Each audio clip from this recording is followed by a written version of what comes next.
இன்றைக்கு நான் தேவ சமூகத்தில் இருக்கும் பொழுது ஆண்டவர் கொடுத்த ஒரு அற்புதமான ஒரு வசனம். லூக்கா 1 அதிகாரம் அதனுடைய 57, 58 ஒருத்தர் வாசிக்கலாம். லூக்கா 1, 57, 58.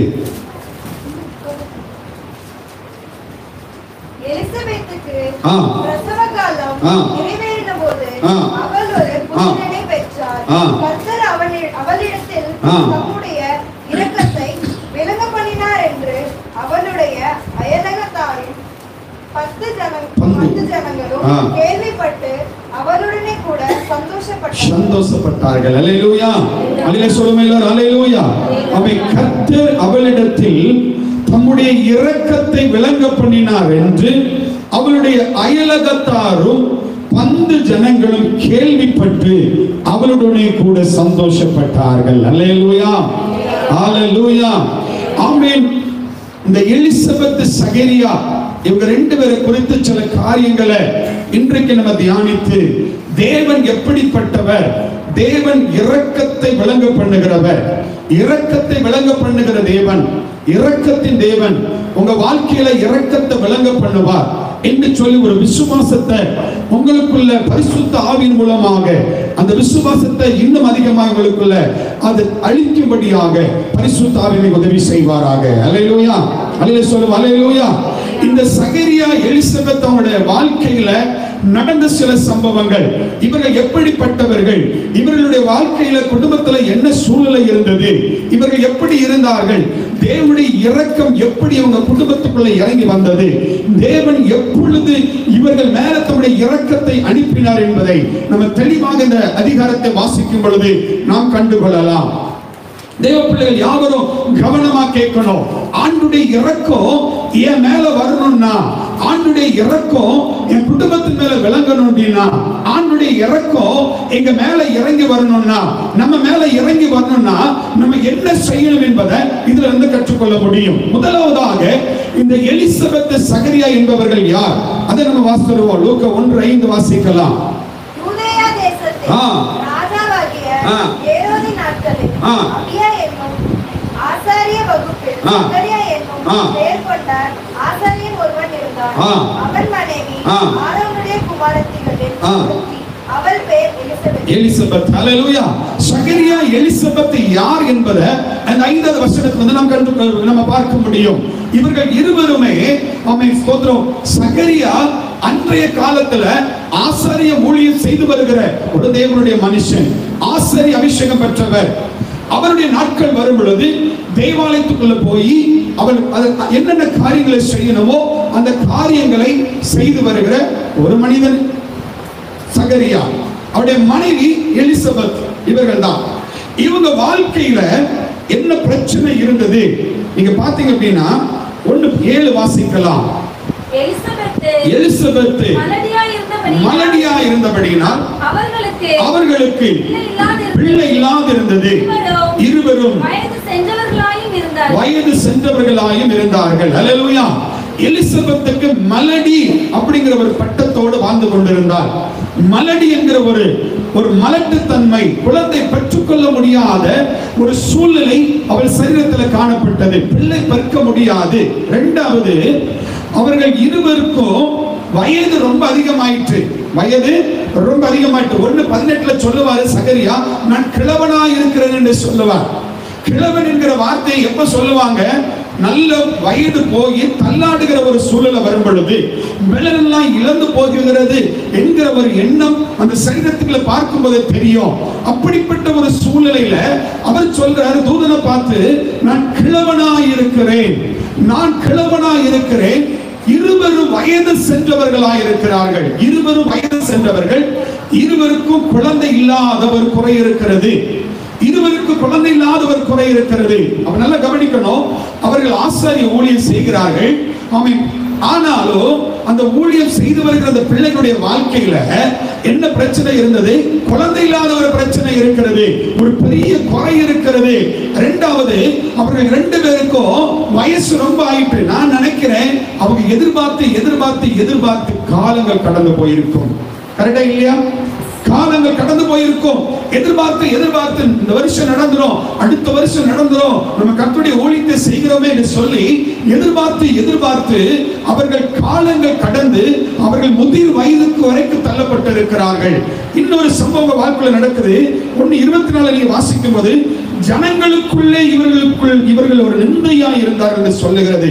ஜனங்களுக்குள்ளே இவர்களுக்கு உண்டாயிருந்த நிந்தை என்று சொல்லி வேதவசனம் சொல்லுகிறது. நல்ல கவனிக்கணும். ஜனங்களுக்குள்ளே இருந்த நிந்தை.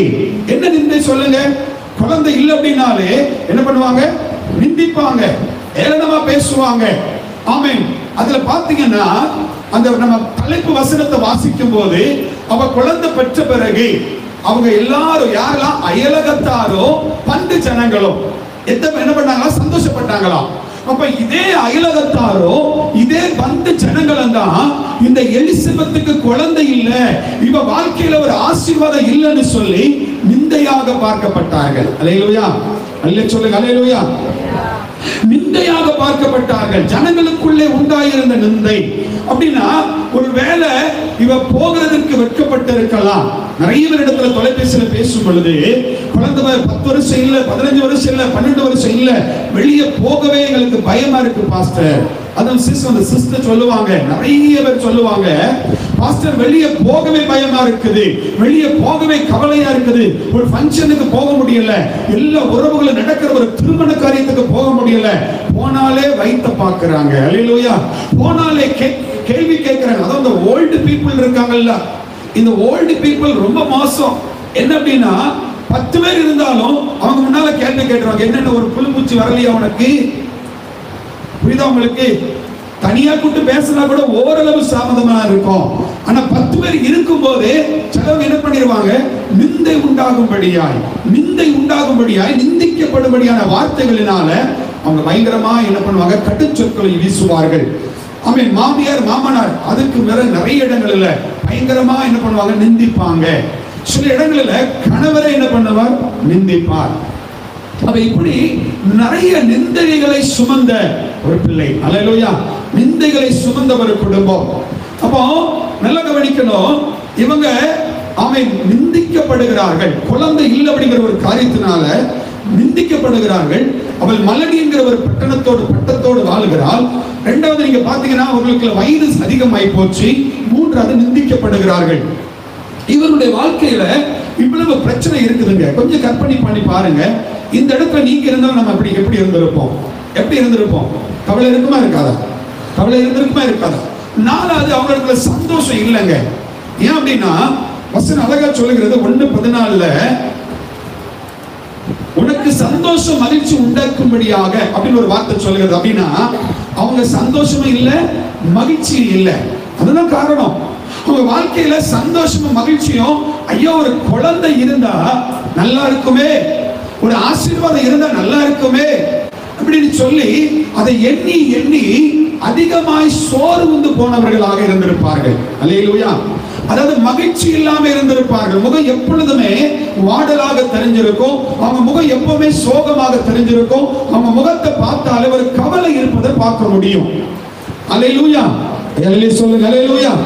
அப்ப இப்படிப்பட்ட ஒரு சூழ்நிலை இருக்கிற சகரியா எலிசபெத் உங்க குடும்பத்துல பாருங்க, இவ்வளவு பிரச்சனை இருக்குது, இவ்வளவு நிந்தைகள் இருக்குது, வயது அதிகமாய் போச்சு, எதிர்பார்த்து ஏமாற்றம்.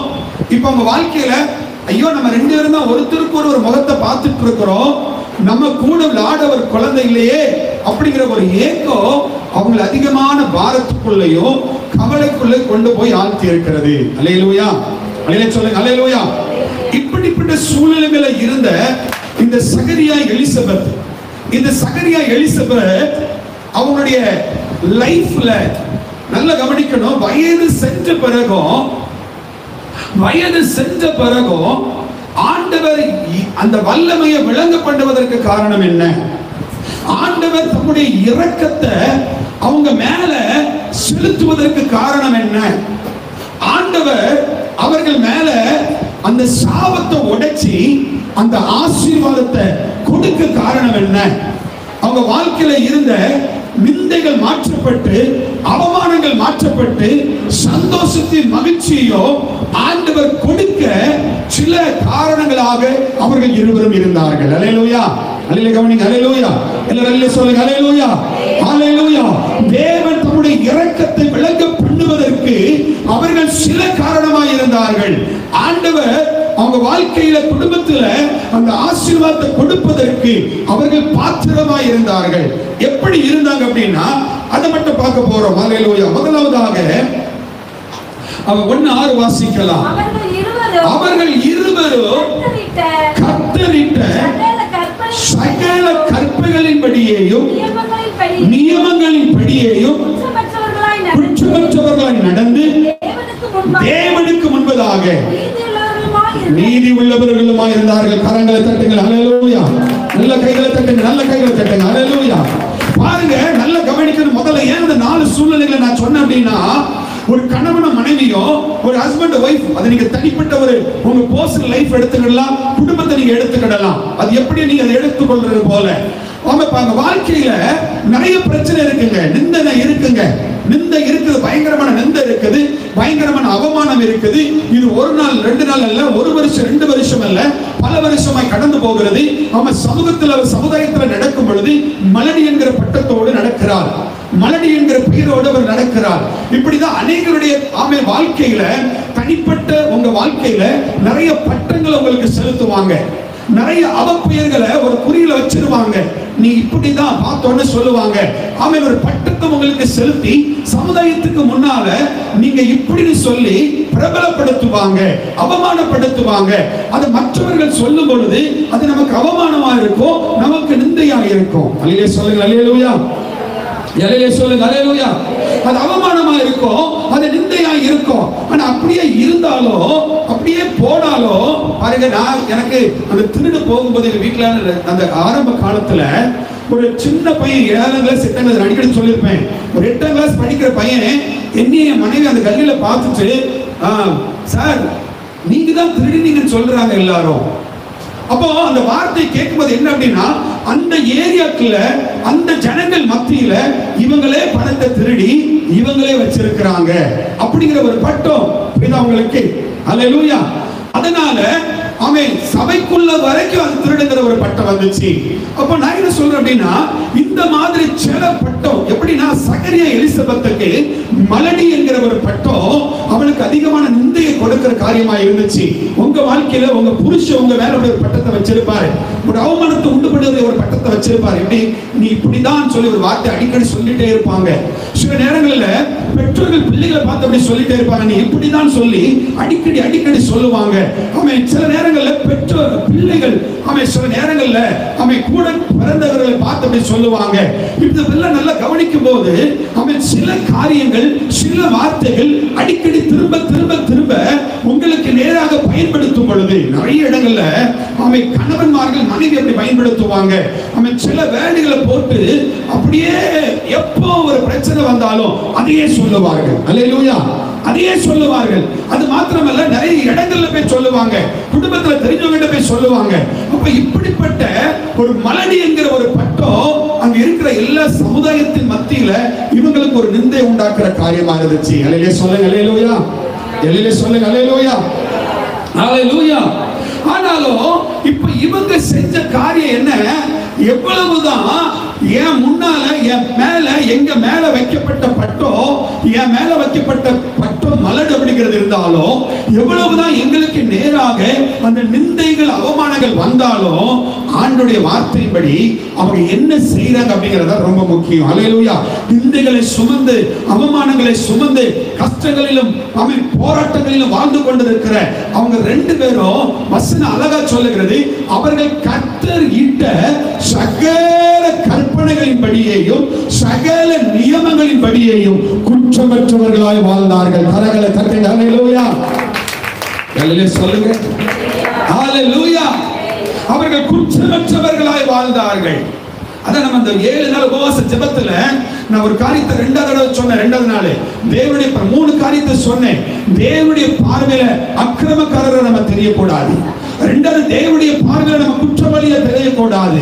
மூன்றாவது தேவனுடைய காரியத்துல பார்வையில நாம் மீறுகிறவர் என்கிற ஒரு பட்டத்தை பெற்றிடக்கூடாது. அல்லேலூயா.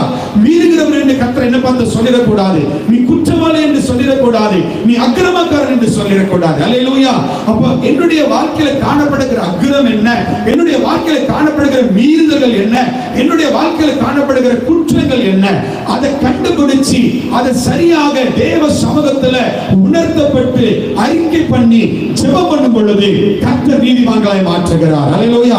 கர்த்தர் கனமற்றவர்களாய் மாற்றுகிறார். கர்த்தர் அவர்களை ஆசீர்வாதமா மாற்றுகிறார். அதுதான் வேதவசனம் சொல்லுது. இங்கேயும் பாருங்க, இப்படிப்பட்ட அவமானத்தை நிந்தையை சுமக்கிற 2 பிள்ளைகளும் இப்படிப்பட்ட அவமானத்தை நிந்தையோ அல்லேலூயா ஒவ்வொரு நாளும் கேட்கிற ஜனங்கள், ஐயோ ஆண்டவரே, இந்த நிந்தைகள் இருக்கிற சமயத்துல, இப்படி நிந்திக்கிற சமயத்துல நீங்க உடனே எனக்கு ஒரு குழந்தையை கொடுத்திருக்கலாம் அப்படின்னு கேட்டிருக்கலாம். அல்லேலூயா. நான் சொல்ற புரியுதா உங்களுக்கு? ஆண்டவரே, நான் பாருங்கப்பா நியாயப்பிரமாணத்தின்படி நடக்கிறேன், குற்றமற்றவர்களா இருக்கிறோம், ஒரு அற்புதத்தை செஞ்சிருக்கலாமே. அல்லேலூயா. ஆனாலும் அவங்க கிழவனாகிற வரைக்கும் அற்புதம் நடக்கல. அல்லேலூயா. ஆனா பாருங்க, இவ்வளவு நிந்தைகள் இருக்கிற மத்தியில இவ்வளவு பாடுகள், அதாவது இந்த இடத்துல நீங்க குழந்தை இல்லாத காரியங்க யாருமே குழந்தை இல்லாம இல்ல. ஆனா நீங்க எப்படி எடுக்கணும் அப்படின்னா, உங்க வாழ்க்கையில, உங்க குடும்பத்துல, உங்க தனிப்பட்ட வாழ்க்கையில வருகிற போராட்டம், அதை அப்படியே நீங்க கற்பனை பண்ணி கொள்ளணும். உங்க குடும்பத்துல எவ்வளவு போராட்டம் நடக்குது, உங்க தனிப்பட்ட வாழ்க்கையில எவ்வளவு பிரச்சனைகள் வருகிறது, எவ்வளவு சூழ்நிலைகளுக்கு விரோதமா இருக்கிறது, எவ்வளவு பண பிரச்சனைகள் இருக்கிறது, எவ்வளவு மானசீகமான போராட்டங்கள் இருக்கிறது, எவ்வளவு தரித்திரங்கள் இருக்கிறது, பொருளாதார பிரச்சனைகள் இருக்கிறது, எவ்வளவு தேவைகள் இருக்கிறது, வியாதிகள், இப்படி பலவிதமான நிந்தைகளை கொண்டு வரும். இப்படி பலவிதமான பிரச்சனைகளை நீங்க சந்தித்து வருகிறவர்களா இருந்தா, இன்னைக்கு இந்த வசனத்தின்படி இது எல்லாம் என் வாழ்க்கையில இருந்தாலும், இப்படிப்பட்ட எல்லா கஷ்டங்களும், இப்படிப்பட்ட எல்லா கண்ணீரும், இப்படிப்பட்ட எல்லா எந்த ஒரு சந்தோஷமும் மகிழ்ச்சியும் என் வாழ்க்கையில கேட்டு எனக்கு தரல, அப்படி இருந்தாலும் நாங்க என்ன செய்வோம்? அல்லேலூயா. தேவனுடைய பார்வையில குற்றமற்றவர்களாய் வாழ்ந்து காண்பிப்போம். கரங்களை தட்டுங்க. அல்லேலூயா. எதுல குற்றமற்றவர்களாய் இருக்கணும்? கற்பனையில நடக்கிற காரியங்கள் இல்ல. அல்லேலூயா. வசனத்தின்படி வாழுகிற காரியங்கள் இல்ல. ஆமென். வசனத்தை ஆண்டவர் நமக்கு கொடுத்திருக்கிறார், வேதத்தை எழுதி வச்சிருக்கிறார். ஆமென். மகத்துவமான ஆமென் காரியங்களை நான் அவர்களுக்கு எழுதி வைத்தேன் அப்படி சொல்லி வசனம் சொல்லுது. பாத்தீங்களா? மகத்துவமான காரியங்களை அவர் நமக்கு எழுதி வச்சிருக்கிறார். ஆனா நாமோ அற்பமா எண்ணினோம். வசனத்தை சில நேரம் அற்பமா எண்ணிடுறோம். வசனத்தை சில நேரத்துல தவறா பயன்படுத்திடுறோம்.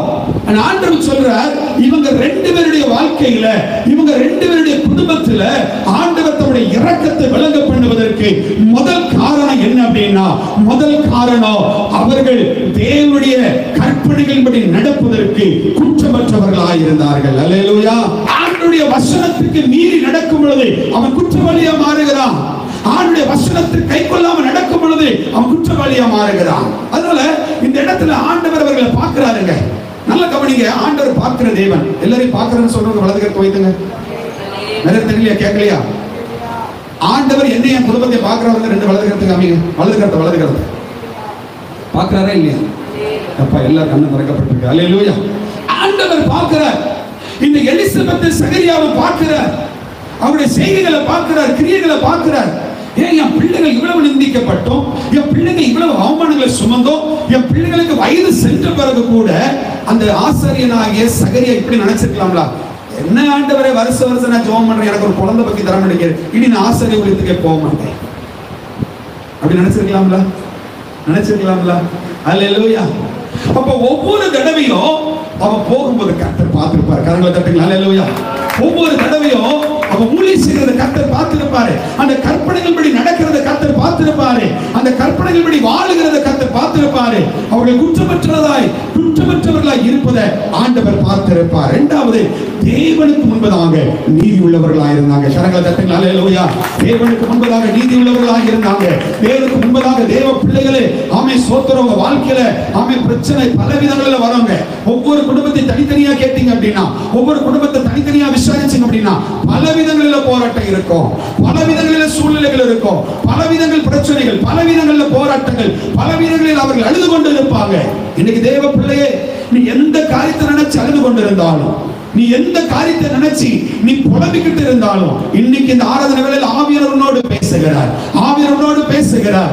ஆவியானவர் தம்முடைய இரக்கத்தை மேல விளங்க பண்ணணும் அப்படின்னா உங்க வாழ்க்கையில இருக்கிற இந்த பிரச்சனைகளிலும் இந்த கண்ணீர்களிலும் இந்த வேதனைகளிலும் இந்த நிந்தனைகளிலும் தேவ பிள்ளைகளே, நீங்கள் கர்த்தர் உங்களுக்கு கொடுத்திருக்கிற வேத புத்தகத்தை தினமும் வாசிச்சு, ஆண்டவரே இந்த கற்பனையின்படி நடக்க நான் ஒப்பு கொடுக்கிற ஆண்டவரே, இதை பார்க்கும் பொழுது ஆண்டவரே இந்த வசனத்தை என்னை நீங்க பார்க்கும் பொழுது நான் குற்றமற்றவராய் இருக்க என்னை ஒப்பு கொடுக்கிற ஆண்டவரே சொல்லி அந்த சூழ்நிலை நேரத்தில் வேதத்தை கையில பிடிங்க. வேதம் தான் பட்டை. ஆமென் சொல்லு. அல்லேலூயா.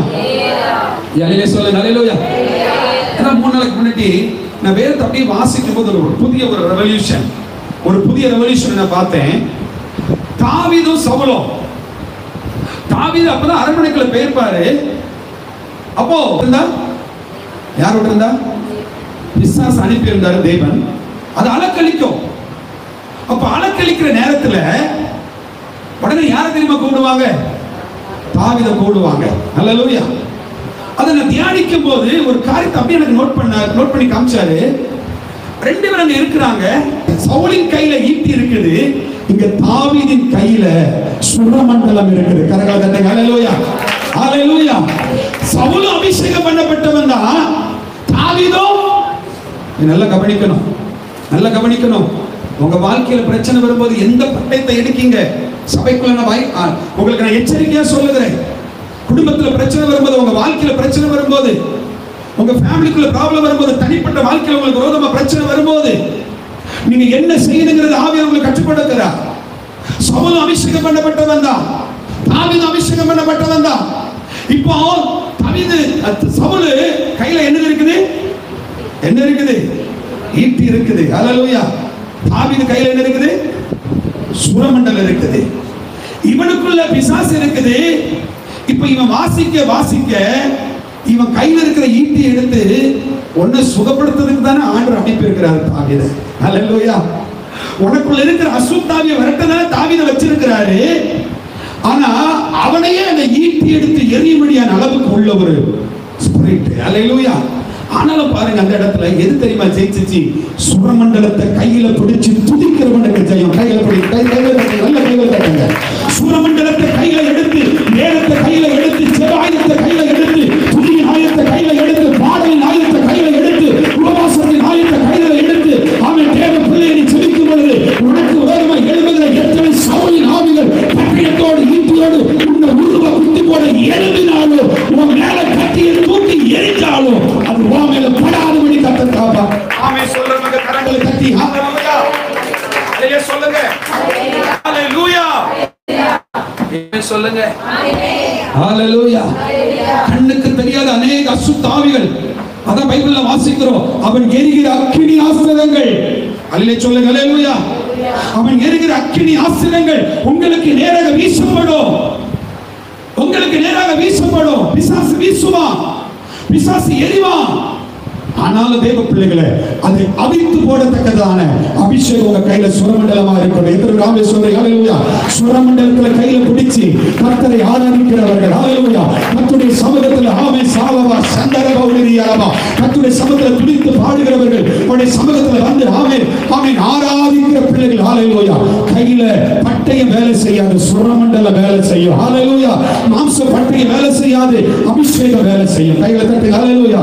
தேவ பிள்ளைகளே, உங்களுக்கு நல்லா தெரியும், உங்க குடும்பத்துல புருஷனுக்கு பொண்டாட்டி சண்டை நடக்கும் போது எது வேலை செய்யும்னு உங்க மனசு இப்ப சொல்லுது. எனக்கு நல்லா தெரியுது. அல்லேலூயா. தெரியுதா? பிரதர் சிஸ்டர், யூத், இங்க காலேஜுக்கு போற இடத்துல, எங்கேயாவது போற இடத்துல யுத்தங்கள் வருகிறதா? அல்லேலூயா சொல்லுங்க. அல்லேலூயா. அல்லேலூயா. உங்க கையில சுரமண்டலத்தை பிடிக்க போறீங்களா, ஈட்டை பிடிக்கணும்? கைகளை தட்டுங்க. அல்லேலூயா.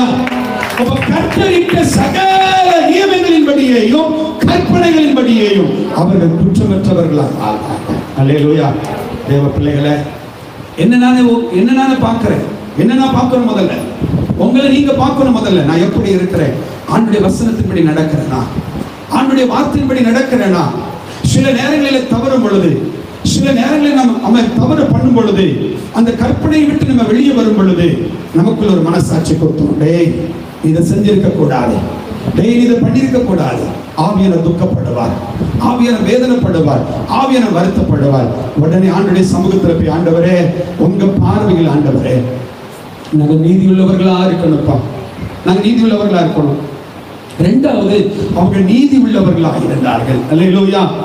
ஆண்டவரே அநீதியான எந்த காரியத்தை செஞ்சிடக்கூடாதுப்பா, அநீதியான எந்த காரியத்தை செஞ்சிடக்கூடாதுப்பா. தேவ பிள்ளைகளை எல்லாரும் இதை எப்பொழுதுமே நல்ல உணர்ந்து கொள்ளணும். அநீதியான காரியம் என் வாழ்க்கையில வந்துடவே கூடாது.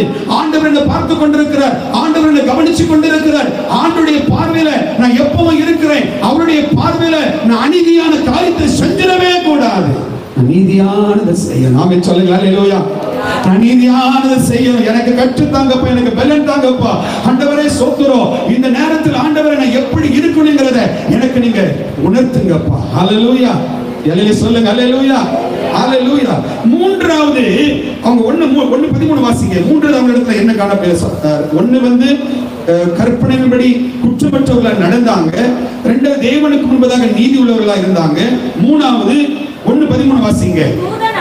தூதன் அவனை நோக்கி, சகரியாவே பயப்படாதே, உன் வேண்டுதல் கேட்கப்படுது. போதும். இங்க கவனிங்க. இப்ப சகரியா எலிசபெத்துக்கு பயம் இருந்திருக்கப்போ, இருந்திருக்கா இல்லையா? பயம் இருந்திருக்கா இல்லையா? பயம் இருந்திருக்கு.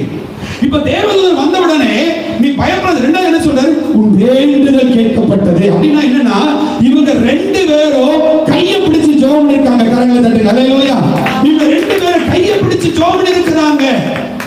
அப்ப தேவ பிள்ளைங்க, இந்த சகரியா எலிசபெத் வாழ்க்கையில நம்ம என்ன கற்றுக்கொள்ளணும் அப்படின்னா, இந்த தேவதூதன் சும்மா சொல்ல மாட்டாரு. தேவனால் அனுப்பப்பட்டவன் தான் தேவதூதன். உன் வேண்டுதல் கேட்கப்பட்டது அப்படின்னா என்ன அர்த்தம் சொல்லுங்களேன். இதுக்கு முன்னால அவங்க ரெண்டு ஜெபம் பண்ணாங்கன்னு சொல்லி வசனம் சொல்லல. ஆனா தேவதூதனை அனுப்பின பிறகு தேவதூதன் அவங்களுக்கு ஞாபகப்படுத்துறாங்க, உன் வேண்டுதல் கேட்கப்பட்டது. கரங்களை தட்டுங்க. அல்லேலூயா. எல்லையில சொல்லுங்க. அல்லேலூயா. அப்போ இவங்க ரெண்டு பேரும் ஜெபிக்கிறவர்களா இருந்தார்கள். எத்தனை ராமே சொல்றீங்க? இவங்க ரெண்டு பேரும் ஜெபிக்கிறவர்களா இருந்தார்கள். அப்ப வசனத்தின்படி வாழுகிறவர்களா இருந்தாலோ, நீதியாய் செய்கிறவர்களா இருந்தாலோ, ஆண்டுடைய இறக்கம் நம்ம மேல வரணும் அப்படின்னா நம்ம ஜெபிக்கிறவர்களா இருக்கணும். அல்லேலூயா. நம்ம ஜெபிக்கிறவர்களா இருக்கணும். இவர்கள் ஜெபித்தார்கள், ஜெபிக்கிற பிள்ளையா இருந்தார்கள். எதுல ஜெபிச்சிருப்பாங்க? ஆண்டவரே ஒரு பிள்ளையை தாங்க. எல்லையிலே சொல்லுங்களேன். எனக்கு இதுல எது தெரியுமா ஆச்சரியமா இருந்துச்சு? அவரே சொல்றாரு, நான் கலவன் ஆயிட்டேன். அவரே சொல்றாரு, நான் கலவன் ஆயிட்டேன். இருவரும் வயது சென்றவர்கள் ஆனார்கள். ஒருவேளை இப்படி நினைச்சு ஜெபத்தை விட்டு இருந்திருக்கலாம்ல. நம்மளுக்கு வயசு போச்சு, அதனால அடுத்த வருஷம் ஒரு பிள்ளையை தத்தெடுத்து நம்ம வளர்ப்போம். இல்ல அப்படின்னா உன் முகத்தை நீ பாரு, என் முகத்தை நான் பார்க்கேன். ரெண்டு பேரும் கொஞ்ச காலம் சந்தோஷமா இருந்துச்சு, அப்படி மண்டையை போட்டுருவோம். இருக்கிற சொத்தெல்லாம் யாருக்காவது எழுதி, பழையப்பட்ட காலத்துல எழுதி கூட வைக்காண்டா அவங்களுக்கு கூட பிறந்த உறவுகளுக்கு பேரும். அல்லேலூயா. அல்லேலூயா சொல்லுங்க. அல்லேலூயா. அப்படித்தானே என்ன சொல்ல புரியுதா? அப்படி முடிவு எடுத்திருக்கலாம்ல. நிறைய பேர் தத்தெடுக்கிறாங்க, நிறைய பேர் தத்தெடுத்திருக்கிறாங்க பிள்ளைகளை. எனக்கு தெரிஞ்ச ஃபேமிலியை எடுத்திருக்குது. ஏன் அப்படின்னா ஒரு லிமிட் வந்த உடனே, ஒரு 45 வயசு 50 வயசு இனி குழந்தை பிறக்காது, அழுதது போதும், விண்ணப்பம் பண்ண போதும், கர்த்தருக்கு சித்தம் இல்ல அப்படின்னு ஒரு முடிவுக்கு வந்து அந்த ஜெபத்தை விட்டுட்டு என்ன பண்ணிடுவாங்க? அடுத்த ப்ராசஸ்க்கு போயிருவாங்க. என்ன ப்ராசஸ் போயிருவாங்க? ஒரு குழந்தையை தத்தெடுப்போம், இல்லைன்னா இப்படியே வாழ்ந்துருவோம். கிழவனான பிறகு ஆண்டோட வார்த்தை வருகிறது, உன் வேண்டுதல் கேட்கப்பட்டது. கையை தட்டுங்க. அல்லேலூயா. உன் வேண்டுதல் கேட்கப்பட்டது. அப்போ இதுல இருந்து நம்ம கண்டுபிடிக்கணும், அவர்கள் வயது சென்றவர்களா ஆனாலும் அவர்கள் கர்த்தர் மேல விசுவாசம் வச்சிருந்திருப்பாங்க. அவர்கள் தேவன் மேல, நான் என்ன தெரியுமா நினைக்கிறேன் சொல்லட்டா? நான் என்ன தெரியுமா நினைக்கிறேன்? இவங்க ரெண்டு பேரும் ஆபிரகாமை பார்த்திருப்பாங்க. கரங்களை தட்டுங்க. அல்லேலூயா. ஆபிரகாமை பார்த்திருப்பாங்க. ஆபிரகாமின் விசுவாசத்தை பார்த்திருப்பாங்க. ஆபிரகாம் ஒரு ஊழியக்காரன், நானும் ஒரு ஊழியக்காரன். ஆபிரகாமுக்கு இதே மாதிரி தானே குழந்தை இல்லாம இருந்தது. எல்லா பிள்ளை பெறக்கூடிய எல்லா ஆமென் தகுதியும் அற்று போயிட்டு இனி குழந்தை பறக்காதுங்கிற ஒரு சூழ்நிலைக்குள்ள அவங்க ரெண்டு பேரும் வந்தாச்சு, அந்த வயசுக்குள்ள வந்தாச்சு. ஆனாலும் கர்த்தர் கொடுத்த வாக்குத்தத்தத்தை அவங்க ரெண்டு பேரும் நம்பி விசுவாசிச்சதுனால கர்த்தர் அவர்களுக்கு குழந்தை கொடுத்தாரு. அவங்க வாழ்க்கையில ஒரு இரக்கத்தை விளங்க பண்ணினாரு. ஆபிரகாமுக்கு கொடுத்த தேவன்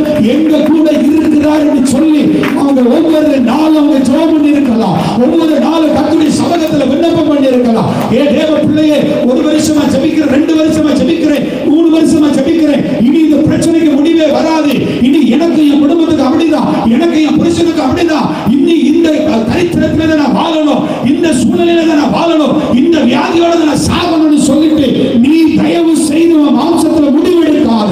ஆமென். உனக்கு முன்னால வாழ்ந்த இப்படிப்பட்ட பரிசுத்தவான்களை கண்ணுக்கு முன்னால நிறுத்தி, அவருடைய விசுவாசத்தை எடுத்து கண்ணுக்கு முன்னால நிறுத்தி, அவர்களுக்கு அற்புதம் செய்த ஆண்டவர், அவர்களுக்கு இரக்கத்தை விளங்க பண்ணின கர்த்தர் என் வாழ்க்கையிலையோ என் குடும்பத்திலையோ அவர் இரக்கத்தை விளங்க பண்ணுவார்னு சொல்லி அவன் விசுவாசத்தோடு ஜெபிக்கிற பிள்ளைகளுடைய அவன் வாழ்க்கையில கர்த்தர் அற்புதம் செய்வார்.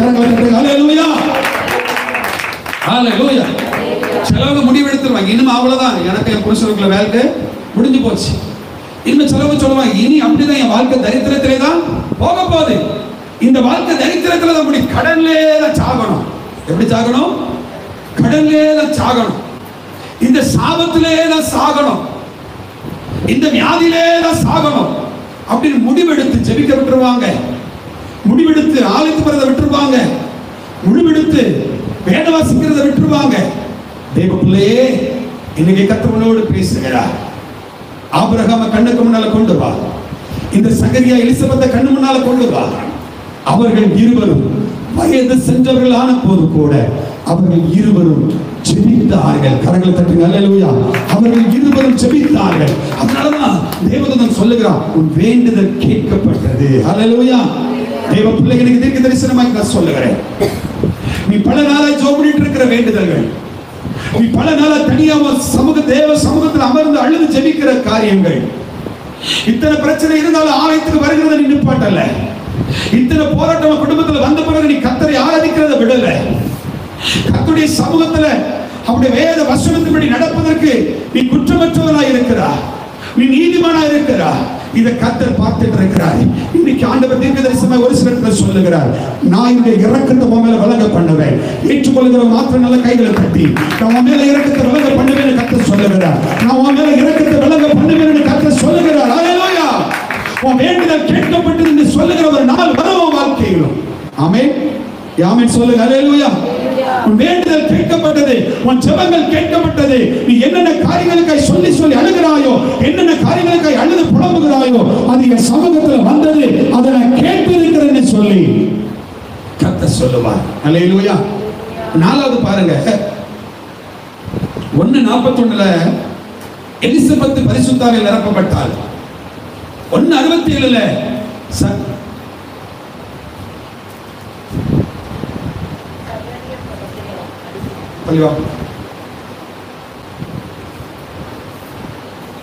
1:41 யார் நிரப்பப்பட்டா? எலிசபெத். 1:67 சகரியா பரிசுத்தாவியால் நிரப்பப்பட்டார். ஹல்லேலூயா. ஹல்லேலூயா சொல்லுங்க. ஹல்லேலூயா. நல்லா கவனிக்கணும், அப்போஸ்தலர் நாட்கள்ல தான் பரிசுத்த ஆவியானவர் நிரந்தரமாக ஒரு சரீரத்துக்குள்ள தங்கி இருப்பார். இது லூக்காவுல நடக்கிற ஒரு சம்பவம், பரிசுத்த ஆவியானுடைய காலத்துக்கு முன்பதாக வருகிற ஒரு சம்பவம். இந்த சம்பவத்துல நீங்க பாருங்க, ஆண்டவர் யார் மேல இறங்கி பேசணும்னு விரும்புகிறாரோ அவர் மேல இறங்கி பேசுவார். எத்தனை தெரியும்? ஆனா யாருடைய சைன்யத்தில் ஆண்டவர் பரிசுத்த ஆவியை அனுப்புவார் அப்படின்னா, அது கர்த்தரால தெரிந்து கொள்ளப்பட்ட பிள்ளைகள், அவருடைய பார்வையில விசேஷித்தமானவர்கள். அப்படின்னா யாரு இவங்க குற்றமற்று நடந்தாங்க, வசனத்தின்படி நடந்தாங்க, இவர்கள் நீதியா நடந்தாங்க, இவர்கள் நல்ல ஜெபம் பண்ணி தங்கள் சரீரத்தை தேவனுக்கு ஒப்பு கொடுத்தவர்களாக இருந்தாங்க. அல்லேலூயா. அதனால இவர்கள் இருவர் மேலும் பரிசுத்த ஆவியானவர் இறங்கினார். கரங்களை தட்டுங்க. அல்லேலூயா. இவர்கள் இருவர் மேலும் பரிசுத்த ஆவியானவர் இறங்கினார். இவர்கள் இருவர் மேலும் பரிசுத்த ஆவியானவர் இறங்குவதற்கும் பரிசுத்த ஆவியானவர்களை நிரப்புவதற்கும் அவர்கள் சரீர அளவில் ஆயத்தமாக இருந்தார்கள். அவர்கள் தேவனுக்கு முன்பதாக தகுதியுள்ளவர்களாக இருந்தார்கள். அல்லேலூயா சொல்லுங்க. அல்லேலூயா. அல்லேலூயா சொல்லுங்க. அல்லேலூயா. நல்ல கவனிக்கணும், எலிசபெத்தும் தீர்க்க தரிசனம் சொல்லுகிறார், சகரியாவும் தீர்க்க தரிசனம் சொல்லுகிறார். அல்லேலூயா. நீங்க அவங்க ஹிஸ்டரியில பின்னால பாருங்க, இவங்க ரெண்டு பேரும் எங்கேயுமே தீர்க்க தரிசனம் சொல்லிருக்க மாட்டாங்க. அவங்க சொன்ன தீர்க்க தரிசனமே ஒரே ஒரு தீர்க்க தரிசனம் தான். எத்தனை பேருக்கு புரியுது? அல்லேலூயா. அங்க ரெண்டு பேருமே சொன்ன தீர்க்க தரிசனம் ஒரே ஒரு இடத்துல இப்ப மட்டும் தான் தீர்க்க மரியாதை சந்திக்க போகும் பொழுது பரிசுத்த ஆவியானவரால் நிரப்பப்பட்டு எலிசபெத் அவளுக்கு தீர்க்க தரிசனம் சொல்லுகிறார். ஹல்லேலூயா. சகரியா பரிசுத்த ஆவியால் நிரப்பப்பட்டு ஆமென் யோவான் ஸ்நானகன் தன்னுடைய பிள்ளையை கையில பத்தெடுத்து அவனுக்கு யோவான் என்று பெயரிட்டு அந்த பிள்ளை அவன் இரண்டாவது அவன் இயேசுவை கையில எடுத்து இயேசு பிறந்த குழந்தையாக இருக்கும் பொழுது அவன் இந்த சகரியா கையில சுமந்து கொண்டு அவன் தீர்க்க தரிசனம் இயேசுவுக்கு தீர்க்க தரிசனம் சொன்ன ஒரு சகரியா. கரங்களை தட்டுங்க. ஹல்லேலூயா. இந்த இடத்தை பார்த்து பாருங்க, இயேசப்பாவை கையில பிடிச்சி தீர்க்க தரிசனம் சொல்லுகிற அளவுக்கு ஆவியானவரால தொடப்பட்ட ஒரு சகரியா. ஆமென் சொல்லுங்க. ஹல்லேலூயா. ஆமென் சொல்லுங்க. ஹல்லேலூயா. ஹல்லேலூயா. அப்ப குற்றமற்று நடந்து நீதியா நடந்து சரியாக ஜெபத்தில் இருக்கும் பொழுது ஆவியானவரால் நிரப்பப்படுவோம். ஆவியானவருடைய வல்லமையால் நிரப்பப்படுவோம். பரிசுத்த ஆவியானவரால் நிரப்பப்படுவோம். ஆமென். ஹல்லேலூயா சொல்லுங்க. ஹல்லேலூயா. ஹல்லேலூயா. ஹல்லேலூயா.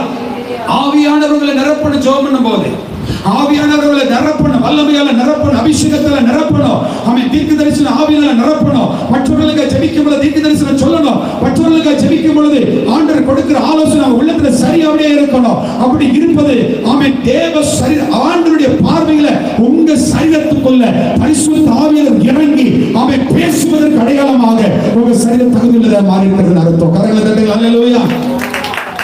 யாரிலே சொல்லுங்க. ஹல்லேலூயா. இப்ப புரியுதா? ஆண்டவர் சகரியா எலிசபெத்துக்கு வயது சென்ற பிறகும் ஏன் குழந்தையை கொடுத்தார்? ஏன் தம்முடைய இரக்கத்தை வெளிப்படுத்தினார்? காரணம் இந்த 4 காரணம். ஹல்லேலூயா. அவர்கள் ஆமென் இவ்வளவு பிரச்சனையில இருந்தோம். வயது இருக்குது, நிந்தை இருக்குது, அவமானம் இருக்குது, வயது சென்று போச்சு, பலகீனம் ஆயிட்டாங்க, ஏஜ் அதிகமாயிட்டு, சோர்வு வந்துட்டு, ஆனாலும் ஹல்லேலூயா ஆனாலும் அவர்கள் இந்த 4 காரியத்துல சரியாக இருந்தார்கள். இந்த 4 காரியத்துல சரியா இருந்தார்கள். இன்னொரு காரியம் பாருங்க. இப்ப பாருங்க, ஆண்டவர் இந்த அற்புதத்தை செய்வதற்கு இன்னும் ஒரு 3 காரியத்தை சொல்லி 2 காரியத்தை சொல்லி நான் அதிகமாக ஜெபிக்க விரும்புகிறேன். பாருங்க, எனக்கு ரொம்ப பிடிச்ச ஒரு காரியம், இதை நான் தியானிக்கும் போது ஆண்டவனை கற்றுக் கொடுத்த காரியம். 1:9 வாசிங்க. ஆசாரிய ஊழிய முறைமையின்படி அவன் தேவாலயத்துக்கு பிரவேசித்து ஹல்லேலூயா. என்ன கவனிங்க. அவன் இவ்வளவு பிரச்சனை மத்தியிலேயோ நான் சொன்ன பாத்தீங்களா, அவன் நினைச்சிருந்தா ஊழியம் செய்யாம இருந்திருக்கலாம். அவன் நினைச்சிருந்தான் அப்படின்னா எனக்கு இந்த ஊழியமே வேண்டாம், கர்த்தர் நல்லவர் அல்ல, அவர் என்னுடைய ஜெபத்தை கேட்கல, அவர் என் விண்ணப்பத்தை கேட்கல, அவர் கேட்டிருந்தா எனக்கு ஒரு குழந்தை பாக்கியத்தை கொடுத்திருக்கலாம், நான் அவருடைய ஊழியத்தை தானே செய்கிறேன். ஹல்லேலூயா. நான் ஊழியத்தை தானே செய்கிறேன், எனக்கு ஏன் அற்புதம் நடக்கல, எனக்கு ஏன் அந்த காரியங்கள் நன்மை நடக்கல, நான் ஸ்டாப் பண்ணிருக்கலாம். ஆனா தேவ பிள்ளைகளே, இன்னைக்கு இந்த வசனத்தை தியானிக்கும் போது எனக்கு ஆவியானவர் கற்றுக் கொடுக்க ஆஸ் எ ஊழியக்காரனா, ஒரு மினிஸ்ட்ரியா, ஒரு போதகனா ஆண்டவர் எனக்கு இன்னைக்கு அதிகாலை வேளையில கற்றுக் கொடுத்தது என்ன தெரியுமா? தேவ பிள்ளையே, என் மகனே, என் மகளே, உனக்கு விரோதமாக எத்தனை பிரச்சனைகள் வந்தாலும், எத்தனை அவமானங்கள் வந்தாலும், ஆமென், வழக்கம் போல கர்த்தருடைய ஆலயத்தில் பிரவேசிப்பதை நிறுத்தாத, கர்த்தருடைய ஆலயத்துக்குள்ள வருவதை நிறுத்தாத, கர்த்தருடைய ஆலயத்தில் வந்து ஆராதிப்பதை நிறுத்தாத, கர்த்தருடைய ஆலயத்தில் வந்து துதிப்பதை நிறுத்தாத, கர்த்தருடைய ஆலயத்தில் வந்து பாடுவதை நிறுத்தாத. நிந்தைகள் இருக்கிறதா? சுமந்து கொண்டு உள்ளவா? பாடுகள் இருக்கிறதா? சுமந்து கொண்டு உள்ளவா? கஷ்டங்கள் இருக்கிறதா? வியாதிகள் இருக்கிறதா? கடன் பிரச்சனைகள் இருக்கிறதா? போராட்டங்கள் இருக்கிறதா? வியாதிகள் இருக்கிறதா? அவை சாபங்கள் இருக்கிறதா? என்ன இருந்தாலும் தேவ பிள்ளையே, என்ன இருந்தாலும் தேவ பிள்ளையே, அதை எல்லாவற்றையும் ஒரு மனசுல வச்சுக்கிட்டு நீ கர்த்தருடைய ஆலயத்துக்குள்ள தூபம் காட்ட நீ பிரவேசி, நீ தூபம் காட்ட பிரவேசி. ரெண்டாவது சொல்லுது, அவன் தூபம் காட்டிக் கொண்டு இருந்தான். தேவ பிள்ளை ஆலயத்துல வந்து நீ கர்த்தரை ஆராதித்துக் கொண்டு, நீ ஆலயத்துல வந்து கர்த்தரை பாடிக்கொண்டு, நீ ஆலயத்துல வந்து கர்த்தருடைய சத்தத்தை கேட்டுக்கொண்டு, நீ கர்த்தருடைய ஆலயத்துல வந்து அவரை துதித்துக் கொண்டே இரு, அவருடைய சத்தத்தை கேட்டுக்கொண்டே இரு.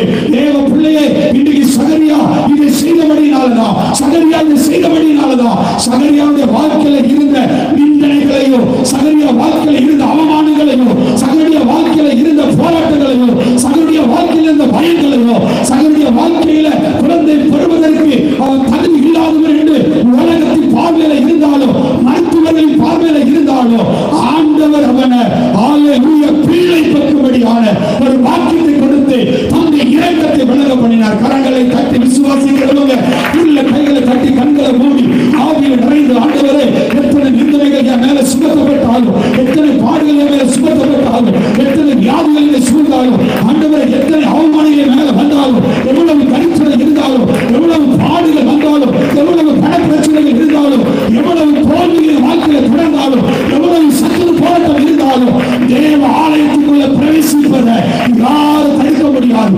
சத்துருவே, சத்துருவே, நீ இந்த ஆலயத்தில் பிரவேசிப்பதை தடுக்க முடியாதுன்னு சொல்லி கர்த்தருடைய ஆலயத்துக்குள்ள சகரியாவை போல வந்து அவன் தூபம் காட்டிக் கொண்டிருந்தான். தேவ ஆலயத்தில் வந்து அவன் துடிப்பதையும் ஜெபிப்பதையும் ஆராதிப்பதையும் தேவ சத்தத்தை கேட்பதையும் நான் விட மாட்டேங்கிற வைராக்கியத்தில் பேருக்குள்ள இருக்கிறதோ அவருக்கு மேல கர்த்தர் தம்முடைய இரக்கத்தை விளங்க பண்ணுவார். கரங்கள் தட்டுங்களா? அல்லேலூயா. எத்தனை பேர் இன்னைக்கு ஸ்பிரிச்சுவல் லைஃப் முடிச்சிடுறாங்க தெரியுமா? எத்தனை பேர் இன்னைக்கு விட்டுட்டு போயிடுறாங்க தெரியுமா? ஹalleluya, ஹalleluya. எத்தனை பிள்ளைகள் ஆண்டுடைய சமூகத்தை இழந்து, ஆராதனை இழந்து, ஆண்டுடைய மகிமையை இழந்து போயிடுறாங்க தெரியுமா? ஹalleluya. தேவ பிள்ளைகள் வசனத்தின்படி வாழ்ந்துட்டோம் அப்படின்னா ஆண்டவர் இரக்கத்தை விளங்க பண்ணுவார். ஹalleluya. பட்டயத்தை எடுக்காம சுரமண்டலத்தை கையில எடுக்கணும். ஹalleluya. அதை எடுத்த மட்டும் தான் இரக்கம் வழங்க பண்ணுவார். நீ பட்டயத்தை எடுக்க எடுக்க ஆமென், பட்டயம் உன்னை வெட்டிட்டே இருக்கும், உன்னை காயப்படுத்திட்டே இருக்கும். ஆனா ஆண்டவருடைய சமூகத்துல போய் ஆண்டவரே சுரமண்டலத்தை எடுத்து இவன் தூபம் காட்ட அந்த தூப கலசத்தை எடுத்தான். நீங்க தேவாலயத்தில் பிரவேசித்து ஆண்டவரே, நான் துதியின் வஸ்திரங்களை தரித்து நான் ஆராதிப்பேன் ஆண்டவரே, நான் துதியின் வஸ்திரங்களை தரித்து நான் பாடுவேன் ஆண்டவரே, உங்களுடைய சமூகத்துல வந்து நம்ம ஆராதிப்பேன் ஆண்டவரே. நேத்து உங்க வீட்டுல ரொம்ப பிரச்சனை இருந்திருக்கலாம், நேத்து உங்க குடும்பத்துல சண்டை வந்திருக்கலாம், இல்ல பண விஷயமா ஏதாவது ஒரு பிரச்சனை வந்திருக்கலாம், ஏதாவது ஒரு போராட்டம் வந்திருக்கலாம், வியாதி வந்திருக்கலாம், விலகினம் வந்திருக்கலாம், எழும்ப முடியாதபடி வந்திருக்கலாம். ஆனாலும் காலையில எழும்பின உடனே ஆண்டவரே, இன்னைக்கு பரிசுத்த ஓய்வு நாள் ஆராதனை, இன்னைக்கு பரலோக தேவனை ஆராதிக்கிற ஒரு நாள், என் தேவன் என்னோடு பேச வேண்டும் என்று அவருடைய சத்தத்தை கேட்க ஆயத்தமா இருக்கிற ஒரு நாள். எந்த விலகினம் வந்தாலும், எனக்கு என் புருஷனுக்குள்ள எவ்வளவு பிரச்சனை வந்தாலும், என் குடும்பத்துல எவ்வளவு காணிக்க போட கூட எனக்கு பணம் இல்லை ஆண்டவரே, ஆலயத்துக்கு போகணும்னு நினைக்க கூடாது, காணிக்க போடுற அளவுக்கு கூட என்னிடத்துல பணம் இல்லை என்று சொல்லி இருந்தாலும், நீ அதிகாலையில எழும்பி தேவ சமூகத்துல நீ நல்ல ஜெபம் பண்ணி ஆராதித்து நீ தேவ ஆலயத்துக்குள்ள பிரவேசித்து பார். நீ தேவ ஆலயத்துக்குள்ள பிரவேசித்து நீ கர்த்தரை துதித்து பாடிப்பார். ஆண்டுடைய இரக்கத்தை உனக்கு தான் முதல்ல விளங்க பண்ணுவார். விசுவாசிக்கிறவங்க கைகளை தட்டி ஹalleluya. ஆண்டவர் தம்முடைய இரக்கத்தை முதல்ல விளங்க பண்ணுவார். அந்த இரக்கத்தை நீ காண்பாய். அழுதுட்டு இன்னைக்கு வந்திருக்கலாம் நீ, ஆனா கர்த்தருடைய மகிழ்ச்சியை அனுப்புவார். ஹalleluya. மூணாவது காரியம் அடுத்த பாருங்க, ஆலயத்துக்குள்ள போன உடனே ஆலயத்துல பிரவேசிக்கிறான், தூபம் காட்டுறான். ரெண்டாவது பாருங்க, நல்ல கவனிங்க, என்ன பாருங்க, எங்க பாருங்க, நான் வசனத்தை சொல்லல, அவன் பாருங்க செய்கிற வேலையை கரெக்டா செஞ்சுட்டே இருக்கிறான். யாரும் அவனை கற்றுக் கொடுக்கல, அவன் படிச்ச காரியத்தை உள்ள போனவனுக்கு இதெல்லாம் செய்யணும், வழக்கம் போல செஞ்சுட்டு இருக்கிறான், வழக்கம் போல செஞ்சுட்டு இருக்கிறான். இப்ப பாருங்க, எல்லா தடவையும் இல்லாத ஒரு அனுபவம் எனக்கு கிடைக்குது. நல்லா கவனிக்கணும், ஆலயத்துக்கு வந்துட்டே தான் இருக்கிறோம், ஆலயத்துக்கு வந்து இப்ப பாருங்க, இவன் எப்பவுமே போற மாதிரி நார்மலா உள்ள போகணும், தூப கட்டணும், அதுல சில முறைகளை பண்ணணும், முடிச்சுட்டு வெளியே வந்துடும், இதுதானே ப்ராசஸ். ஆனா அன்னைக்கு ஒரு அற்புதம் நடக்குது, அன்னைக்கு ஒரு அதிசயம் நடக்குது. அவன் ஆலயத்துக்குள்ள போய் அந்த தூபம் காட்டுற வேலையை செய்யும் பொழுது திடீரென அந்த கூடத்தின் வலது பக்கத்துல தேவதூதன் இருக்கிறதை காண்கிறான். கரங்களை தட்டுங்களாம் எல்லோரும். ஒரு தேவதூதன் இருக்கிறதை காண்கிறான். அதற்கு பிறகு உடனே அவன் தேவனுடைய சத்தத்தை அல்லேலூயா சொல்லுங்க, அல்லேலூயா. தேவ பிள்ளையை இன்னைக்கு கர்த்தர் உங்களோடு பேசுகிறார். ஆண்டவரே, எல்லா வாரமும் சர்ச்சுக்குள்ள வாரேன், நான் பிரச்சனைகளை சுமந்து கொண்டு வாரேன், பாடுகளை சுமந்து கொண்டு வாரேன், ஆனாலும் ஆராதனை விட மாட்டேன்னு சொல்லி வைரக்கியமா உள்ள வாரேன் ஆண்டவரே என்று சொல்லி, நான் எப்பவும் செய்யற பாட்டை பாடுறேன், எப்பவும் ஆராதிக்கிற மாதிரி ஆராதிக்கிறேன், எப்பவும் கர்த்தருடைய வசனத்தை கேட்கிற மாதிரி நான் கேட்கிறேன்னு சொல்லி, நீ உன்னுடைய கடமைகளை தேவனுக்கு பிடிச்ச காரியத்தை சபைக்குள்ள செய்கிறத நீ செஞ்சுட்டே இருக்கும்போது திடீரென ஒரு நாள் தேவதூதன் தரிசனம் ஆவார், திடீரென ஒரு நாள் கர்த்தர் கண்களை திறப்பார், திடீரென ஒரு நாள் அற்புதத்தை அற்புதத்தை செய்வார். திடீரென ஒரு நாள் அவருடைய இரக்கத்தை விளங்க பண்ணுவார். திடீரென அந்த நிமிடத்துல உன் வாழ்க்கையில இருக்கிற எல்லா பிரச்சனைகளுக்கும் ஒரு முடிவு என்று விசுவாசிக்கிறவங்க கரங்களை தட்டி ஹல்லேலூயா. அது வரைக்கும் காது அடைச்சது போல இருக்கும், வசனத்தை கேட்க மனசு வராது, உள்ள வந்து இருப்போம். ஆனா திடீரென அந்த பிரச்சனை இறங்கும். ஒரு நாள் இறங்குகிற நேரத்தில் கர்த்தருடைய சத்தத்தை உன் காது கேட்கும். ஆமென் சொல்லுங்க ஹல்லேலூயா. கர்த்தர் பேசுகிற சத்தத்தை உன் காது கேட்கும். உன் கண்கள் தரிசனத்தை பார்க்க ஆரம்பிக்கும். உன் கண்கள் தேவதூதனை பார்க்க ஆரம்பிக்கும். உன் காது கர்த்தருடைய சத்தத்தை கேட்க ஆரம்பிக்கும்.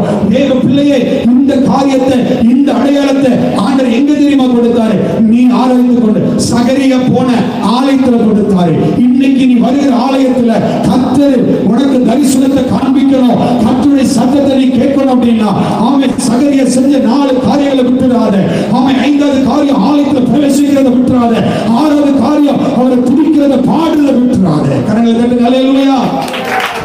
விட்டுறாதீங்க ஹல்லேலூயா. நான் ஒண்ணே கேட்கிறேன் சிஸ்டர், நீங்க பண்ற ஜெபம் யாருக்கா தெரியுமா? என்ன பண்றீங்கன்னு நீங்க பண்ற ஜெபம் யாருக்கா தெரியுமா? நீங்க வந்து வடிக்கிற கண்ணீர் யாருக்கா தெரியுமா? பக்கத்துல உள்ளவங்களுக்கு தெரியுமா? தெரியாது. ஹல்லேலூயா. ஆனால் ஆலயத்துக்குள்ள இருக்கிற கர்த்தருக்கு தெரியும். ஆலயத்துக்குள்ள உலாவுகிற கர்த்தருக்கு தெரியும்.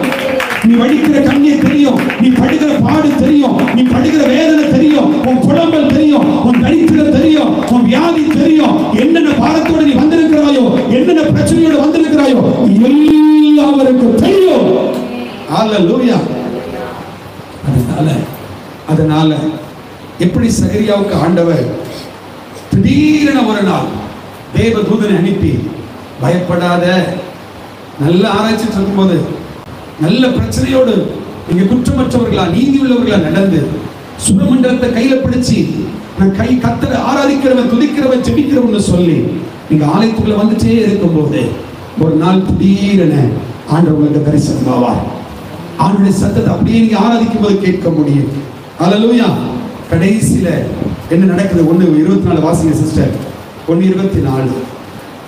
அந்நாட்களுக்கு பின்பு அவன் மனைவியாகிய எலிசபெத் கர்ப்பவதியாகி ஜனங்களுக்குள்ளே உண்டாயிருந்த நிந்தையை நீக்கும்படியாக கர்த்தர் இந்த நாட்களில் என்மேல் கடாட்சித்தார். 57 வாசிங்க. எலிசபெத் பிரசவ காலம் நிறைவேறின பொழுது ஒரு புத்திரனை பெற்றார். ஹல்லேலூயா. கைகளை தட்டுங்க. ஹல்லேலூயா. ஹல்லேலூயா. அதற்கு பிறகுதான் அந்த வசனம் சொல்லும், அவர் தம்முடைய இரக்கத்தை விளங்க பண்ணினார் என்று சொல்லி அயலகத்தாரும் பந்து ஜனங்களும் கேள்விப்பட்டு அவளோடு கூட கர்த்தரை மகிமைப்படுத்தினார்கள், சந்தோஷப்பட்டார்கள். கரங்களை தட்டுங்க. ஹல்லேலூயா. தேவ பிள்ளையே, இந்த காரியத்தை எல்லாம் நீ கரெக்டா பண்ணிட்டு வந்தேன்னா ஒரு நாள் திடீரென கர்த்தருடைய வார்த்தை உனக்கு நேரா இறங்கி வரும். கர்த்தருடைய கை உனக்கு நேரா இறங்கி வரும். கர்த்தருடைய ஆசீர்வாதம் உனக்கு நேரா இறங்கி வரும். அந்த நேரத்தில் கர்த்தர் ஆமென் சோத்திரம். அவர் உன் வாழ்க்கையில இருக்கிற எல்லா தரித்திரத்தையும் மாற்றி, எல்லா சாபத்தையும் மாற்றி, எல்லா வியாதியையும் மாற்றி, எல்லா பிரச்சனைகளையும் மாற்றி உன்னை ஆசீர்வதிக்கிற தேவன் என்பதை அவர் அடையாளமா காண்பிப்பார். ஹல்லேலூயா. எந்த ஜனங்களுக்கு முன்பதாக நிந்திக்கப்பட்டாயோ அதே ஜனங்கள் ஆமென் உன்னோடு கூட சந்தோஷப்படுவார்கள். கைகளை தட்டுங்கள். ஹல்லேலூயா. எந்த ஜனங்களுக்கு முன்பதாக நீ அவமானப்பட்டாயோ, எந்த ஜனங்கள் உன்னை தள்ளி வெறுத்தார்களோ அந்த ஜனங்கள் உன்னோடு கூட இணைந்து அவர்கள் உன்னை சந்தோஷப்படுவார்கள். உன்னோடு கூட இணைந்து உன்னை வாழ்த்துவார்கள். உன்னோடு கூட இணைந்து கர்த்தரை மகிமைப்படுத்துவாங்க. கரங்களை தட்டுங்கள். ஹல்லேலூயா. என்ன தெரியுமா சொல்லுவாங்க? நானும் நினைச்சேன் உனக்கு நீ பிள்ளையே பெறாதுன்னு. ஹல்லேலூயா. நானும் நினைச்சேன், குடும்பத்துல சொல்லுவாங்க, நானும் நினைச்சேன் நீ வாழ்நாள் ஃபுல்லா இப்படியே தான் இருப்பான்னு. ஹல்லேலூயா. ஆனா அதே அயலகத்தாரும் அதே பந்து ஜனங்களோ அதே எலிசபெத்தை பார்த்து கர்த்தர் உனக்கு இரக்கத்தை விலக பண்ணினார் என்று சொல்லி நாங்கள் பார்க்கிறபடியினால அவளோடு கூட இணைந்து வாழ்த்தும்படியாய் சந்தோஷப்படும்படியாய் கர்த்தர் அவர்களை மாற்றினார். கரங்களை தட்டுங்கள். ஹல்லேலூயா. இன்னைக்கு எத்தனை பேருக்கு முன்னால நீ வேதனைப்பட்டு, எத்தனை பேருக்கு முன்னால நீ அவமானப்பட்டு, எத்தனை பேருக்கு முன்னால நீ வெட்டி கூடி குறுகி ஹல்லேலூயா என் தேவன் எனக்கு பதில் செய்யலன்னு சொல்லி அழுது கொண்டிருக்கிறாயோ, இன்னைக்கு கர்த்தர் இந்த நாளில் சொல்லுகிறார், உன்னோடு சொல்கிறார், தேவ பிள்ளையே நீ எதை குறித்து கவலையாத, நீ எதை குறித்து பயப்படாத.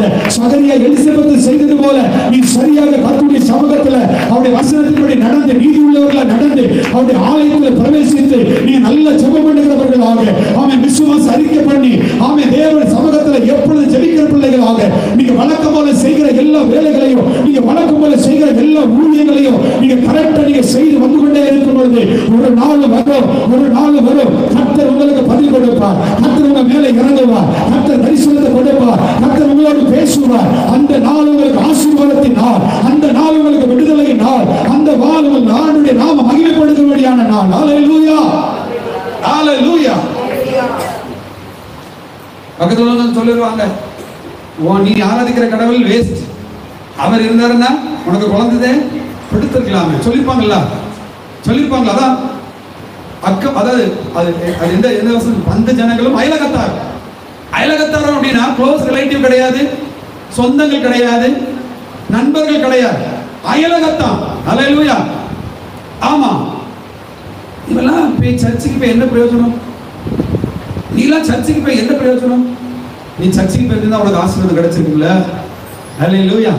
இப்படிலாம் கேட்டிருப்பாங்கல்ல? ஹல்லேலூயா. ஆனா அதே வாய் சொல்லும், அப்பா நீ சர்ச்சுக்கு போனதுனாலதான் உனக்கு இந்த இறக்கம். கரங்கள் தட்டுங்க. ஹல்லேலூயா.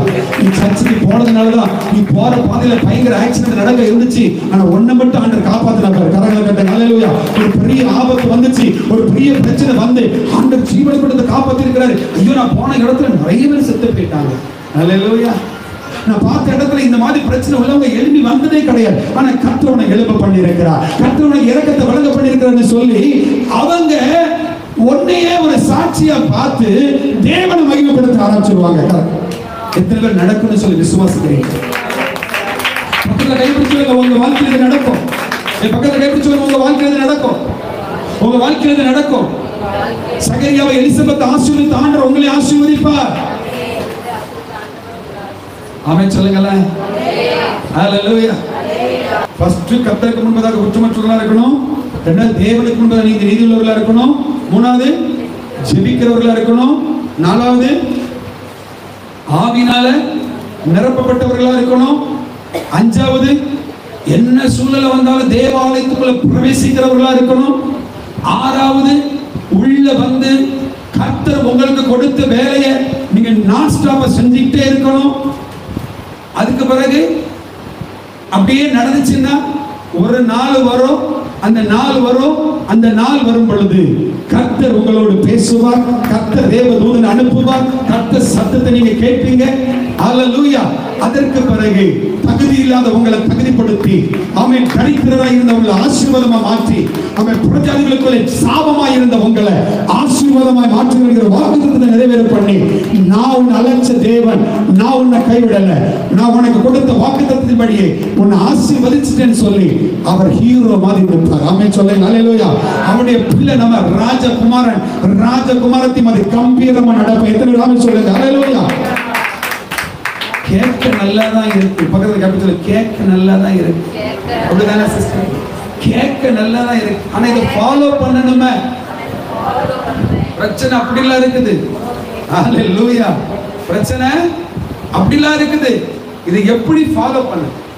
பக்கத்துல கைப்பிடிச்சு நல்லா குலுக்கி சொல்லுங்க. ஃபாலோ பண்ணுனாக்க ஆசை. ஹல்லேலூயா. எல்லாரும் எழுப்பி நிற்போமா?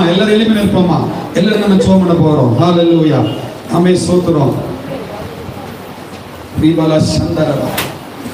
ஆமென். ஹல்லேலூயா. ரூபல் சிஸ்டரோட பைபிள் எடுத்துங்க. ஒரே ஒரு வசனத்தை சொல்லிடுறேன். 2 வசனம் 3 வசனம். எபிரேயர் 4:16 வாசிங்க. எல்லாரும் வசனத்தை மட்டும் நல்லா கவனிங்க. வேற யார் பைபிள் எடுக்காண்டா. எல்லாரும் எழுந்திருப்போம். ஆமென். எழுப்ப முடியாதவங்க எழுப்பி விடுங்க. எஸ். எபிரேயர் 4:16 வாசிங்க. ஆதலால் நாம் இரக்கத்தை பெறவும், நல்ல கவனிங்க, இரக்கத்தை பெறவும் ஏற்ற சமயத்தில் சகாயம் செய்யும் கிருபையை அடையவும் தைரியமாய் கிருபாசன தண்டையிலே சேர கடவும். கைகளை தட்டுங்க. ஹல்லேலூயா. நல்ல கவனிங்க. எல்லாரும் சொல்லுங்க. ஏற்ற காலத்திலே இரக்கத்தை பெற கிருபாசன தண்டைக்குள்ள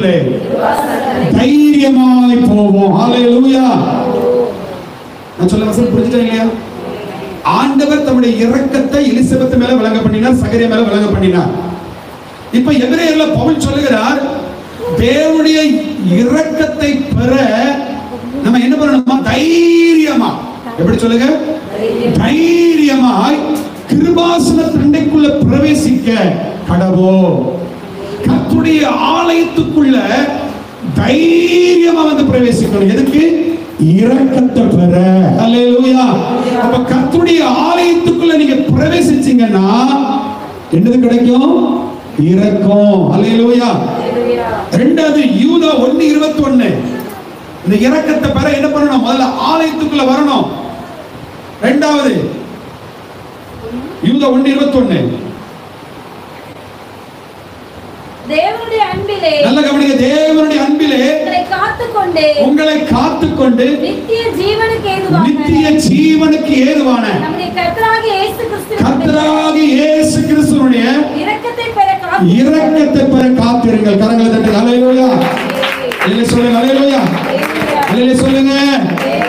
முதல்ல கிருபாசனத்துக்குள்ள தைரியமா பிரவேசிக்கணும். அப்படின்னா உங்களுக்கு சோர்வு வந்துடக்கூடாது.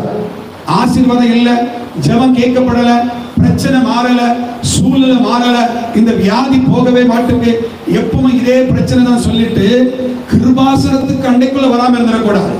கிருபாசனத்துக்கு அண்டைக்குள்ள நீங்க இரக்கத்தை பெற வந்தே ஆகணும்.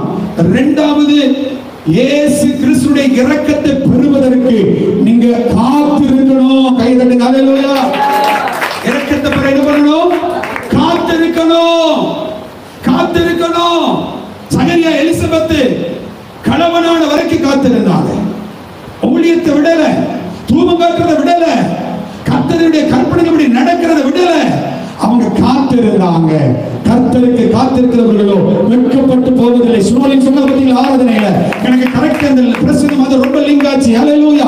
கர்த்தருக்கு காத்திருக்கிறவர்களோ வெட்கப்பட்டு போவதில்லை. ஹல்லேலூயா. தேவ பிள்ளையோட இரக்கத்தை பெற காத்திருக்கிற நீ வெட்கப்பட்டு போவதில்லை. அவருக்காய் காத்திருக்கிற நீ வெட்கப்பட்டு போவதில்லை. மூன்றாவது யோபு 9:15. யோபு 9:15. நான் நீதிமானாய் இருந்தாலோ அவரோடு வழக்காடாமல் என் நியாயாதிபதியிடத்தில் இரக்கத்துக்கு கெஞ்சுவேன். அல்லேலூயா. மூன்றாவது, நான் நீதிமானாய் இருந்தாலும், நிறைய என்ன பண்ணுவாங்க? நான் தப்பே பண்ணலன்னு சொல்லி ஆண்டவருக்கு வழக்காடுவாங்க. இந்த ஜெபம் ரொம்ப ராங். இந்த ஜெபம் புரியுதா இல்லையா? நான் நீதிமானாய் இருந்தாலும் தேவனிடத்துல போய் நான் வழக்காடாம ஆண்டவருடைய இரக்கத்துக்காய் கெஞ்சி ஜெபம் பண்ணுவேன். நிறைய பேர் ஆண்டவரிடத்துல போய் ஃபைட் பண்ணுவாங்க. நான் நீதிமான் சொல்லி ஆண்டவரிடத்துல போய் வழக்கு போடுவான். அவன் பெரிய வக்கீல் மாதிரி, லாயர் மாதிரி பேசுவாங்க. ஆனா யோபு என்ன தெரியுமா சொல்றாரு? யோபு என்ன தெரியுமா சொல்றாரு? ஆண்டவரே சாட்சி கொடுக்கிறார். யோபு ஒரு தேவனுடைய பிள்ளை. அவனை போல ஒரு நீதிமான் இல்லை, அவனை போல ஒரு நீதிமான் இல்லை சொல்லி ஆண்டவரே சாட்சி கொடுத்த பிறகு அவர் சொல்றாரு, நான் நீதிமானாய் இருந்தாலும் ஆண்டவரோட வழக்காட எனக்கு அருகதை இல்லை. அதுக்கு மாறா நான் என்ன பண்ணுவேன்? ஆண்டவருடைய சமூகத்துல போய் ஆண்டவரே உம்முடைய இரக்க வேணும்னு கெஞ்சி ஜெபம் பண்ணுவேன். அல்லேலூயா. அவருடைய இரக்க வேணும்னு சொல்லி கெஞ்சி ஜெபம் பண்ணுங்க. ஆண்டவரே உம்முடைய இரக்க வேணும். ஆண்டவரோட ஃபைட் பண்ணதை நிறுத்து. ஆண்டவரோட வழக்காடுவதை நிறுத்து.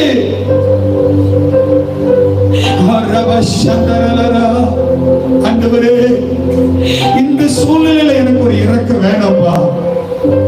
இந்த சூழ்நிலையில உடைய இரக்க எனக்கு வேணும் ஆண்டவரே. உங்களுடைய இரக்கத்தை எனக்கு விளங்க பண்ணுங்கப்பான்னு சொல்லி நீ செபிக்கும் பொழுது யோபு இழந்த எல்லாம் 2 மடங்கு பெற்றுக்கொண்டாங்க. கைகளை தட்டியால் இழந்த எல்லாம் 2 மடங்கு பெற்றுக்கொண்டான். இன்னைக்கு நீங்க எவ்வளவு சமாதானத்தை இழந்திருக்கீங்களோ, எவ்வளவு சரீர பலத்தை இழந்திருக்கிறீங்களோ, எவ்வளவு காரியங்களை நீங்க உடைக்கப்பட்டு நொறுக்கப்பட்டு நீங்க உடைச்சு போய் வந்திருக்கிறீங்களோ, ஆண்டவர் சொல்லுகிறார் இந்த ஆராதனை வேலையில நீ இரக்கத்துக்காக நீ கெஞ்சி நிற்கும் பொழுது ஆண்டவர் என்னோடு பேசின காரியத்தெல்லாம் செய்ய நீ உன்னை ஒப்பு கொடுக்கும் பொழுது என்னானால் ஆலயத்துக்கு வருகிறத நான் நிறுத்த மாட்டேன் ஆண்டவர், நான் ஆராதிப்பதை நிறுத்த மாட்டேன் ஆண்டவர் என்று சொல்லி கர்த்தருடைய ஆலயத்துல வந்து நீ இரக்கத்துக்காக கதறும் பொழுது, இரக்கத்துக்காக கெஞ்சும் பொழுது, உன் வாழ்க்கையில இதுவரைக்கும் இழந்த எல்லாவற்றையும் 2 மடங்கு திரும்ப தருவேன்னு சொல்றாரு. தீர்க்க தரிசனமா சொல்றாரு, தீர்க்க தரிசனமா சொல்றாரு. இதே சபையில ஒரு நாள் சாட்சி சொல்லணும். இன்றைக்கு இந்த வாரத்துல நான் தேவ சொல்லுறது அழுது வந்தேன். ஆண்டவரை விண்ணப்பத்தின் சத்தத்தை கேட்டாரு. 2 வருஷம் கழிச்சு, 1 வருஷம் கழிச்சு, அடுத்த வருஷம் முடிவு பொழுது இல்ல 2026 இன்னைக்கு என் குடும்பத்தை இவ்வளவு ஆசீர்வதிச்சிருக்கிறார், என் புருஷனை இவ்வளவு சேலரி கொடுத்து வந்திருக்கிறாரு, என் பிள்ளை ஆண்டவர் இவ்வளவு ஆசீர்வதிச்சிருக்கிறாரு. ஐயோ நான் வீணாக செலவு பண்ணல, ஆண்டவர் என் கையில் ஆசீர்வதிச்சிருக்கிறாரு. ஆண்டவருடைய ஆசீர்வாதம் தலைமையில இருந்தது, ஆண்டவருடைய அபிஷேகம் தலைமையில இருந்தது, என் குடும்பத்தின் மேல இருந்தது, என் பிள்ளை மேல இருந்தது. ஆண்டவருடைய இறக்கம் எங்க மேல இருக்கிறது. எங்க பக்கத்து வீட்டுல பாக்குறாங்க, எங்க உறவுகள் பாக்குறாங்க, எங்க சொந்த பந்தங்கள் பாக்குறாங்க. அவங்க அயலகத்தார இருந்தாலும் என் வாழ்க்கையில என் குடும்பத்துல ஆண்டவரின் ஆசீர்வதிக்கிறத கண்டு அவர்கள் எல்லாரும் கூட சேர்ந்து ஆண்டவரை மகிமைப்படுத்துறாங்க. இன்னைக்கு எழுதி வச்சுக்கொள்ள டைரியில ஒரு நாள் வருகிறது, ஒரு நாள் வருகிறது.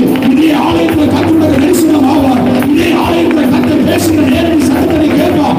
இதே ஆலயத்துல நீ ஆராய்ந்து கொண்டிருக்கும் பொழுது தேவ தூதனை பார்க்கும்படியா கர்த்தர் கண்களை திறப்பார். தேவ சத்தத்தை கேட்கும்படியா கர்த்தர் காதுகளை திறப்பார்.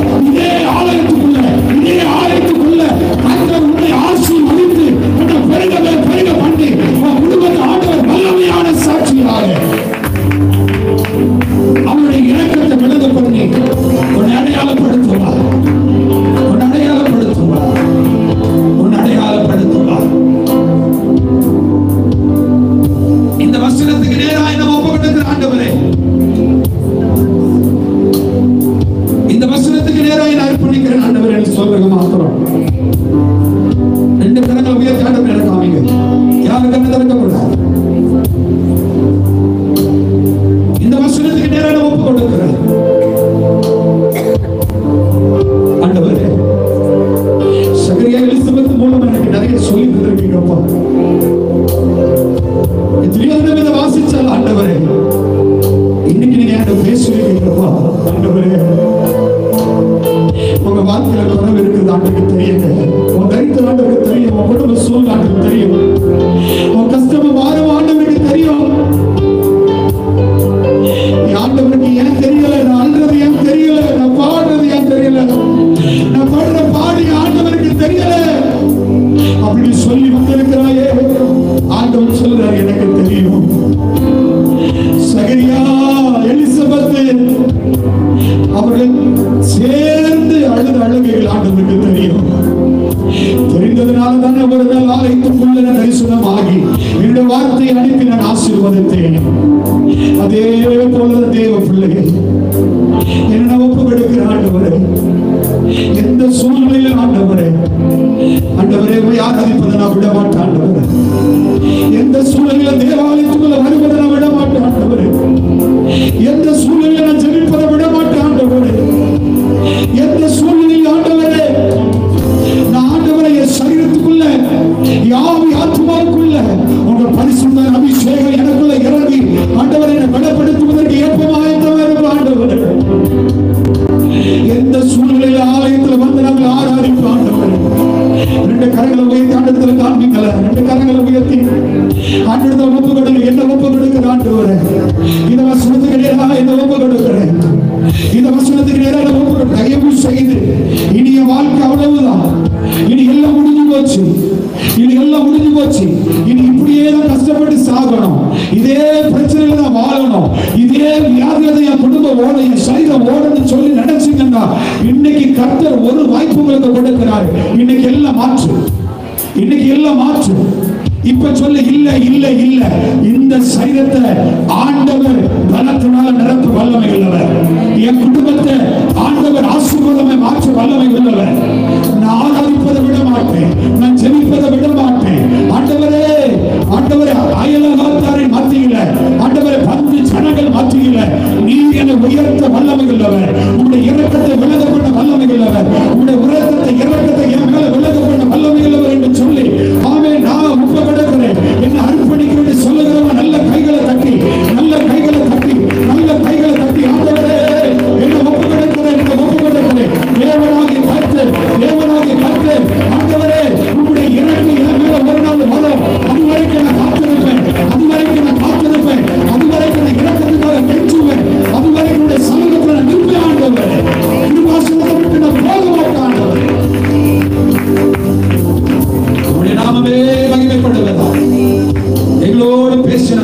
செய்ததற்காக நன்றி. தொடர்ந்து எங்களை வழிநடத்தி ஆசீர்வதி. வந்திருக்கிற எல்லா பிள்ளைகளையும் மனமாற வாழ்த்தி ஆசீர்வதிக்கிறேன். தேவ ஆசீர்வாதம், தேவ சமாதானம் இந்த பிள்ளைகளுடைய வாழ்க்கையில் நிரந்தரமாய் தங்கியிருப்பதாக இவர்களை பாதுகாத்து நடத்துவீராக. உங்க நாம மகிமைப்படட்டும். இயேசுவின் மூலம் ஜெபிக்கிறோம் எங்கள் ஜீவனுள்ள நல்ல பிதாவே. ஆமென்.